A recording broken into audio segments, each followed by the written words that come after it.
Morning बच्चों, कैसे हैं आप सब। आशा ही नहीं पूरी उम्मीद है कि अपनी पढ़ाई में पूर्णतः व्यस्त हों।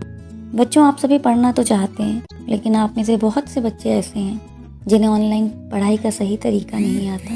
ऑनलाइन तरीका क्या है, कैसे हम पढ़ें कि कम समय में ज़्यादा से ज़्यादा पढ़ाई हो और आउटपुट अच्छा निकले। इसलिए आज मैं आपके साथ कुछ शेयर करने जा रही हूँ। जिनाएंगे तो कम समय में आप अधिक से अधिक पढ़ाई कर सकेंगे तथा पढ़ा हुआ आपको अधिक समय तक याद रहेगा। जानते हैं कि हमें पढ़ाई ऑनलाइन में कैसे करनी है। सबसे पहले तो ऑनलाइन पढ़ाई के लिए को प्रत्येक विषय के लिए एक शिक्षक चुनना है। वीडियो को आप देखेंगे क्योंकि एक ही विषय पर बहुत से वीडियो डाले गए। आप एक ही विषय को अलग अलग शिक्षकों द्वारा सुनते रहेंगे तो आप भी कंफ्यूज होंगे और आपके समय की भी बर्बादी होगी। सबसे पहले आपको एक शिक्षक चुनना है एक विषय के लिए जिसके वीडियोस को आप देखेंगे।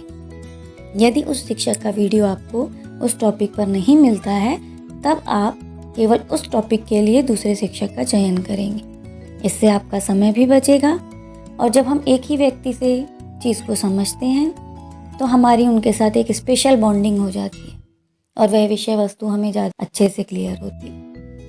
अब देखिए, जिस भी विषय को आप पढ़ना चाहते हैं उसके जिस चैप्टर को आपको पढ़ना है सबसे पहले उसे आप अपनी किताब में खोलिए। बुक में उसका इंट्रोडक्शन या प्रस्तावना जो भी दी होती है उसे कम से लीजिए कि उस चैप्टर में वो आपको क्या करवाना चाहते हैं। जब हम कोई चीज़ स्वयं पढ़ते हैं तो हम पढ़ते हैं, हमारा दिमाग उस चीज़ में चलता है और हमारे दिमाग का 90% भाग स्वयं पढ़ने के दौरान एक्टिव रहता है। लेकिन जब हम उसी वस्तु का वीडियो देखते हैं तो स्वयं किया हुआ जितना इफ़ेक्टिव है उसके अपेक्षा यदि हम वीडियो की तुलना करें तो केवल 20% भाग हमारे दिमाग का उस वीडियो को सुनता है और आंखें देखती हैं। क्या के प्रश्न उस समय हमारे दिमाग में नहीं आते क्योंकि जो व्यक्ति सामने बोल रहा है बस हम वो सुनते चले जाते हैं। जब हम विषय वस्तु को खुद रीड करते हैं तो क्या चीज़ हमें समझ में नहीं आई, क्या परेशानी हमें लग रही है, ये हमारा दिमाग साथ साथ हमें बताता जाता है। तो प्रस्तावना को रीड कीजिए। अब जो टॉपिक आया है, आपके चैप्टर का जो भी पहला टॉपिक है जिस पर आपको पढ़ाना चाह रहे हैं उस टॉपिक को कम से कम 2 से 3 बार रीड कीजिए ताकि आपके दिमाग को ये पता चल सके कि आपको कहाँ परेशानी आ रही है और ऐसी कौन सी चीज़ है जो उसमें आपको समझ में नहीं आ रही। अब आप उस विषय वस्तु का वीडियो जिस शिक्षक का आपने चयन किया है उनका उस विषय वस्तु पर वीडियो देखिए। जो चीज़ें आपको समझ में नहीं आई थी उस वीडियो में आपको उनके आंसर मिल जाएंगे।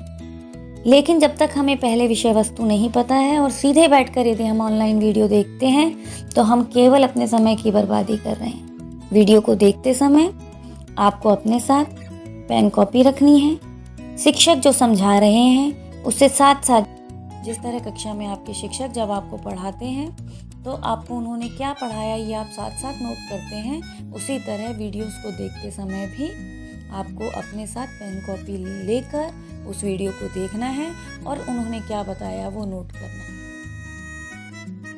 अब यदि कोई ऐसा प्रश्न रह गया है जो आपके दिमाग में आपके पढ़ते समय आया था लेकिन उस वीडियो में उसका आंसर नहीं मिला है तो गूगल पर उसका आंसर सर्च कर लीजिए। इसके पश्चात उस विषय पर अपने नोट्स बनाइए। अपने बनाए हुए नोट्स बेहद महत्वपूर्ण होते हैं और हमें आसानी से याद हो जाते हैं। अब यदि ये प्रक्रिया आपने सुबह की है कि आपने सुबह उस टॉपिक को पढ़ा है 2 से 3 बार, उसका वीडियो देख लिया और अपने नोट्स तैयार कर लिए हैं तो शाम को बैठकर उन नोट्स को याद कर लीजिए। लर्निंग याद करना बहुत आवश्यक है। टॉपिक तैयार हो चुका है, अब इस टॉपिक से आप नेक्स्ट टॉपिक की ओर मूव कीजिए। प्रक्रिया यही रहेगी कि आपको टॉपिक को पहले 2 से 3 बार किताब में पढ़ना है, उसके बाद उसका वीडियो देखना है और अपने नोट्स बनाने हैं। पश्चात जब आपका टॉपिक वाइज चैप्टर पूरा तैयार हो जाए तो सेल्फ टेस्ट लीजिए। सेल्फ टेस्ट के लिए आपको हर टॉपिक चैप्टर पर इम्पोर्टेंट क्वेश्चन नेट पर डले हुए हैं। नेट पर उन इम्पोर्टेंट क्वेश्चंस को देखिए कि क्या क्या है और उन इम्पॉर्टेंट क्वेश्चंस में से कुछ प्रश्नों के उत्तर स्वयं लिखकर देख लीजिए। सेल्फ असेसमेंट टेस्ट बहुत ज़रूरी है। अब आप जान चुके होंगे कि आपके चैप्टर का जब टेस्ट की आप चेकिंग करेंगे तो आपको कहाँ पर आप भूल रहे थे, कहाँ पर क्या कमी रह गई थी। जो कमी रह गई है उसे दूर कीजिए।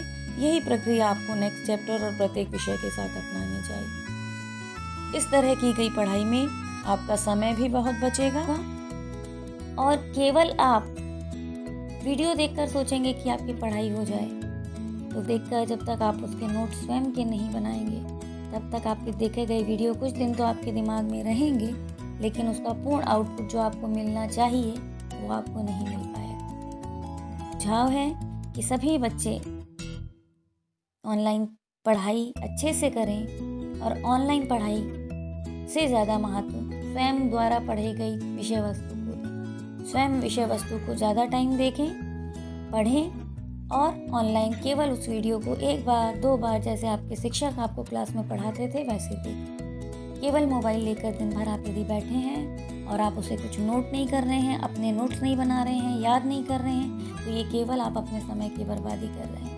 नोट्स बनाना अत्यंत अनिवार्य है, क्योंकि जब आप परीक्षा के दिनों में उसे रिपीट करने जाएंगे तो मान लीजिए एक चैप्टर पर 15 लेक्चर डाले गए थे, उन 15 लेक्चर को उन्होंने 1-1 घंटा दिया था, तो 15 घंटे आप एक चैप्टर को दे दें, ये संभव नहीं है। तो हमें अपने परीक्षा के लिए हमें तैयार करना है। आपके पास अपने बनाए नोट्स होंगे तो और वो भी जो आप साथ साथ याद करते चल रहे हैं, तो देखेंगे आप कि आपका वही चैप्टर केवल 1 घंटे 1.5 घंटे में रिपीट हो जाता है। तो बच्चों, please work hard. Thank you students, please follow this.